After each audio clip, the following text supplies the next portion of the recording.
Mirando estas claves geopolíticas, lo vamos a hacer con nuestro siguiente invitado de la noche, del día, con Eduardo Irastorza, profesor en OBS Business School. Buenos días, Eduardo. Muy buenos días y feliz Navidad. Feliz Navidad. Quería preguntarle en primera instancia sobre la última hora que acabamos de conocer en relación con la escalada de tensión entre Estados Unidos y Venezuela. ¿Crees que incluye también los despliegues militares y las amenazas abiertas que este margen real tiene Estados Unidos para presionar sin provocar de alguna manera esa desestabilización regional en el Caribe y Sudamérica? Yo creo que no, que la situación no tiene por qué ir a más, porque Estados Unidos ha encontrado el escenario en donde justifica un despliegue tan desproporcionado de fuerzas navales sin asumir riesgos de pérdidas, daños, etc. Es el mar y en aguas internacionales, en donde está haciendo muchísimo daño al tráfico de drogas. En principio, esta es la interpretación que se da al hundimiento de estos barcos.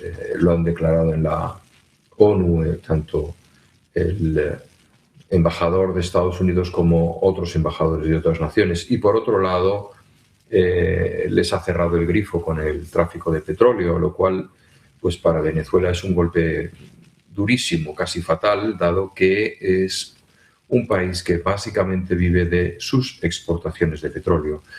Hemos hablado en diferentes ocasiones las opciones que tenía Estados Unidos, que eran tres en realidad: la eliminación del presidente, la ocupación del terreno o los golpes quirúrgicos a instalaciones claves de Venezuela. Yo creo que estos tres aspectos, que siguen estando en el fondo de la cuestión, ¿no? Puede llegarse a ellos, pero es improbable, porque todos los tres pues supondrían un desgaste, un daño y una polarización de la población de Venezuela, que empezaría a ver a Estados Unidos como un verdadero agresor y no como un recompositor de su situación política. Eduardo, también acabamos de conocer las últimas declaraciones de Zelensky, del presidente ucraniano, que afirma que el borrador del plan de paz no obliga a Ucrania a renunciar a la OTAN. ¿Es esta condición compatible con cualquier acuerdo aceptable para Rusia? Yo creo que no, que Rusia no va a pasar porque Ucrania sea parte de la OTAN. Concederá que tenga un trato de favor con la Unión Europea para desarrollar la reconstrucción del país tras el conflicto, tras la guerra. Pero en ningún caso Rusia va a permitir tener un miembro de la OTAN frontera con frontera, amenazándole con armas estratégicas un día sí y un día no.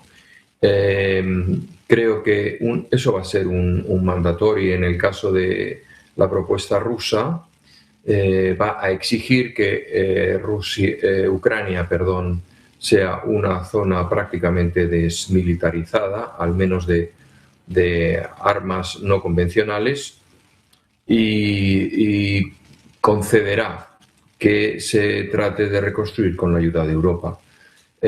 Con todo y con eso, la situación y el tiempo corren a favor de Rusia, en el sentido de que la prolongación de la guerra solo puede traducirse en una ampliación del territorio ocupado, incluso una extensión hacia la zona de Odessa, y con ello pues el asesinato de Ucrania, dado que no tendría salida al mar y la convertiría en un estado fallido. Y un acuerdo de paz pues no sería más que una concesión para ratificar aquellos territorios ya ocupados y la posición de privilegio en la zona.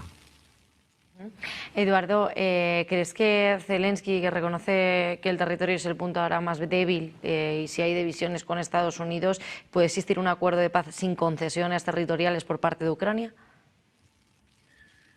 No. Creo que Zelensky, desde sus orígenes como presidente de Ucrania, ha defendido que cada metro cuadrado de Ucrania ha de ser recuperado tras esta guerra, tras este conflicto. y no es el hombre para firmar ese acuerdo. Podría ser otra persona que no haya comprometido su capital político en declaraciones tan extremas en este caso, ¿no? Pero me sorprendería que un país como Rusia, que bajo cualquier régimen a lo largo de toda su extensísima historia ha defendido una política exterior de terreno hollado por el pie ruso, es terreno conquistado, es terreno propio, vaya a cambiar ahora de planteamiento. Creo que no concesiones, porque realmente Rusia no lo va a entender como una concesión, sino como un reconocimiento de una conquista o de una recuperación. También estábamos viendo las garantías de seguridad, de qué manera pueden ser garantías sólidas que reclama Kiev, que solo se activarán si Rusia ataca. ¿Son creíbles este tipo de garantías o crees, Eduardo, que corren el riesgo de quedarse en compromisos políticos sin llegar a un efecto real?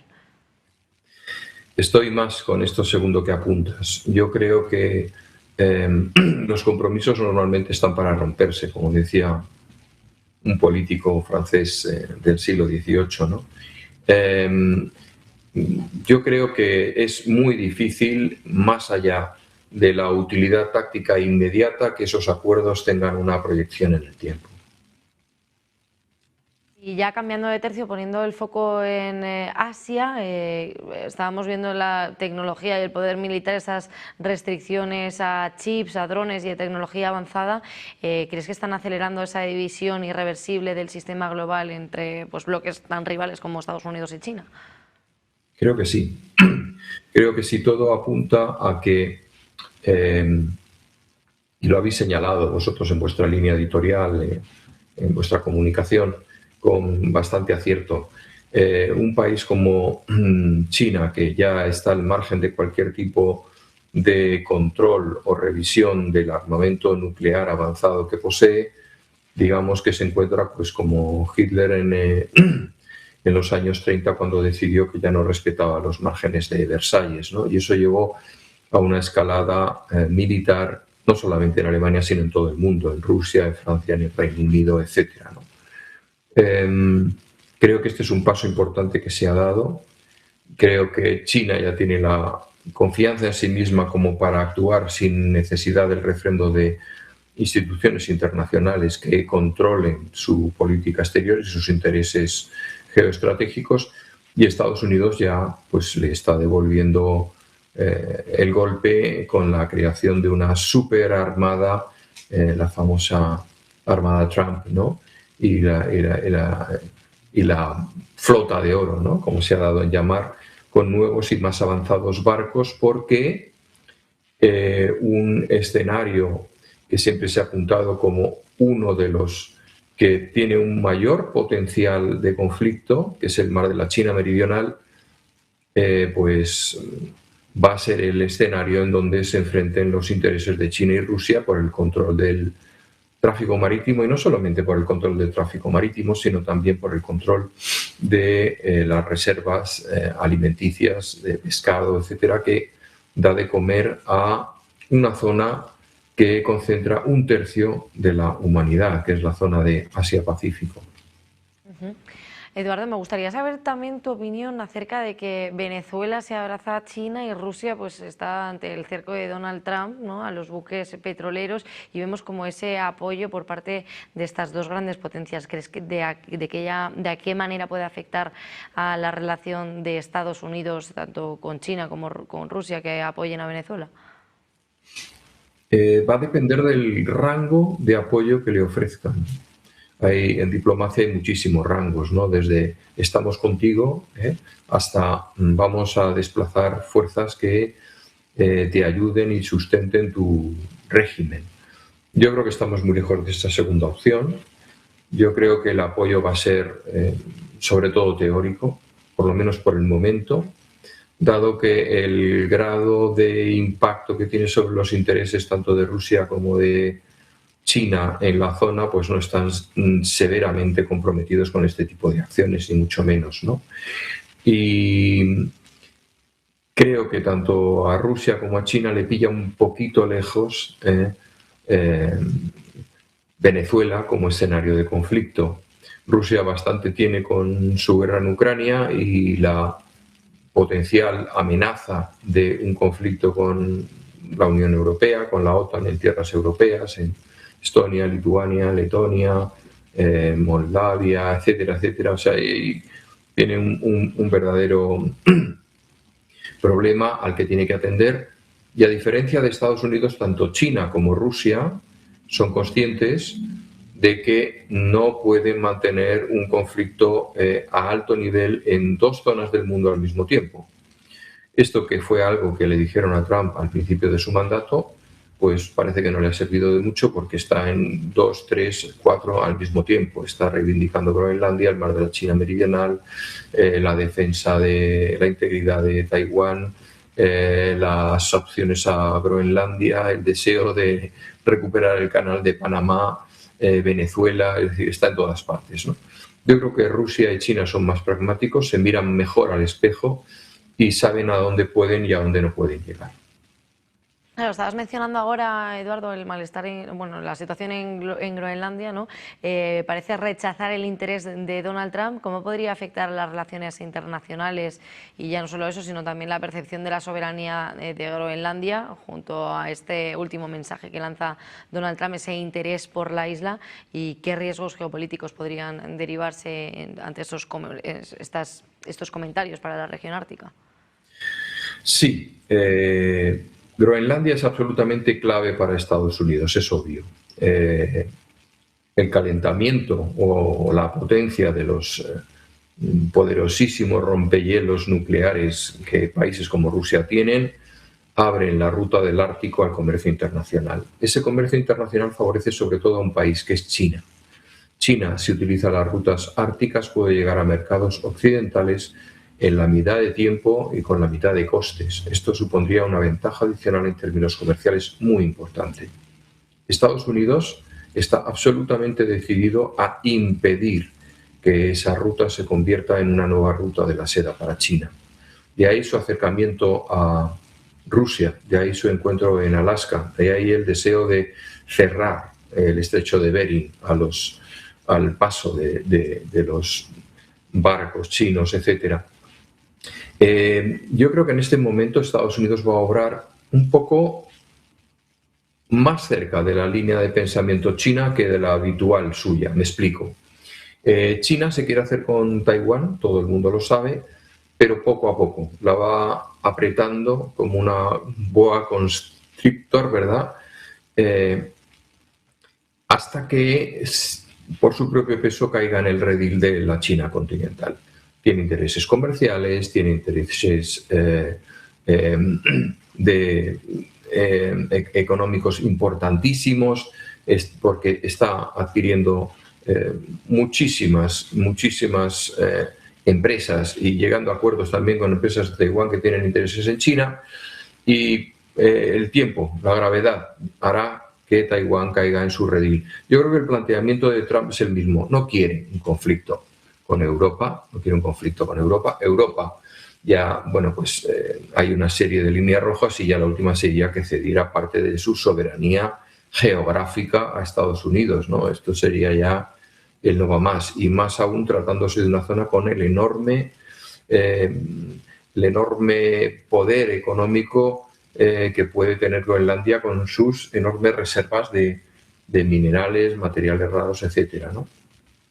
Con lo cual, lo que va a hacer es seguir esa línea china, ir adquiriendo intereses, ir ganándose a las élites locales, ir invirtiendo en la zona, convirtiéndose en un actor imprescindible que realmente mueva tanto la vida económica, comercial, cultural de Groenlandia, que se convierta en una extensión de los Estados Unidos.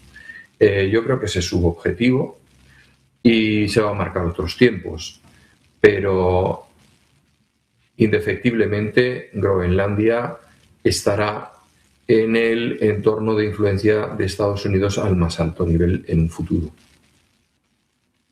Y ya para terminar, Eduardo, hemos escuchado las últimas declaraciones desde el Consejo de Seguridad de la ONU. Estaba hablando el representante de Venezuela ante las Naciones Unidas, Samuel Moncada, ha acusado a Estados Unidos de actuar fuera del derecho internacional por el bloqueo de estos buques petroleros sancionados. Y bueno, estamos viendo estas últimas jornadas, estas preguntas-respuestas, ¿no?, de Donald Trump a Maduro continuamente. Quería preguntarte hasta qué punto el bloqueo de buques petroleros sancionados por parte de Estados Unidos, denunciado por Samuel Moncada ante la ONU, puede considerarse esa violación del derecho internacional y qué implicaciones podría tener también para la estabilidad política y económica de Venezuela y la seguridad regional en América Latina. Pues siendo estrictamente legalistas diremos que hay algo bastante oscuro en esas intervenciones, pero Estados Unidos puede permitírselo. Ha alegado razones de seguridad nacional, ha alegado razones de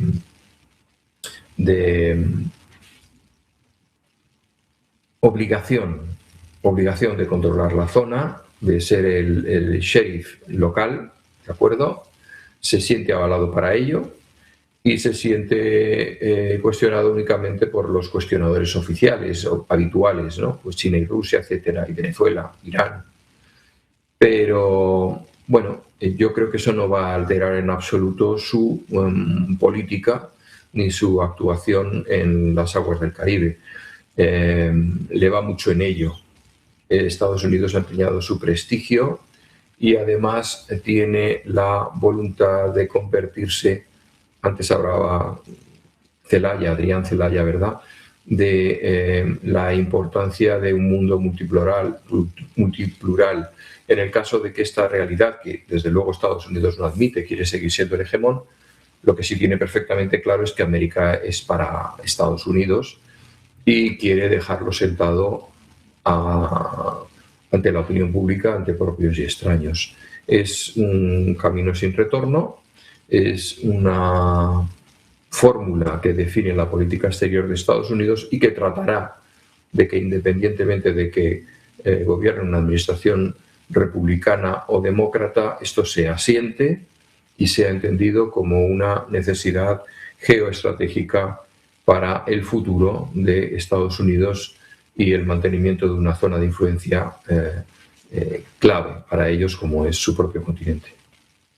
Pues Eduardo Irastorza, profesor en OBS Business School, muchísimas gracias por acompañarnos en este Business Connection. Veremos a ver cuáles son los siguientes pasos. De momento parece que está la cosa muy parada con este día de Nochebuena. Muchísimas gracias, Eduardo, por acompañarnos y feliz día durante la jornada de hoy. Feliz Navidad para ti y tu gran equipo. Pues nosotros que vamos a hacer una pequeña pausa publicitaria, enseguida volvemos mirando a las últimas horas y también a las noticias más destacadas durante el día de hoy y mirando la fotografía que deja el mercado en un día como este, como Nochebuena y Navidad. Vamos a hacer una pequeña pausa, enseguida volvemos.